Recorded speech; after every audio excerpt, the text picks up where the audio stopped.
जी बिल्कुल, बलोचिस्तान में दाख़िल थींदड़ जेको बरसात ऐं बर्फ़बारी जी स्पेल आहे उहा अॼु खां 7 ॾींहं पहिरियां जेका शुरू थी हुई उहा हिन वक़्तु ताईं जारी आहे।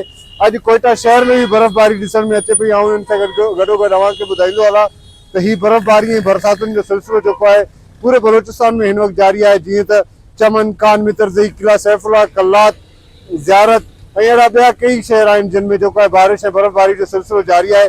महकमे मौसमियात मूजिबि हीअ जेको बर्फ़बारी ऐं बारिशुनि जो सिलसिलो आहे इहो आईंदा चंद ॾींहंनि में बि जारी रहंदो, जंहिंजी वजह खां सर्दी जी शिदत में जेको आहे थधि जी शिदत में इज़ाफ़ो थी चुको आहे। अव्हांखे ॿुधाईंदो हलां त जेको कल्लात आहे उहो -11 ऐं कोयटा जेको आहे -3, ज़ियारत -7 ऐं अहिड़ी तरह सां किला सैफुल्ला, कान, मित्रज़ई ऐं खानोज़ई में जेको आहे -5 डिग्री सेंटीग्रेड रिकॉर्ड कयो वियो आहे।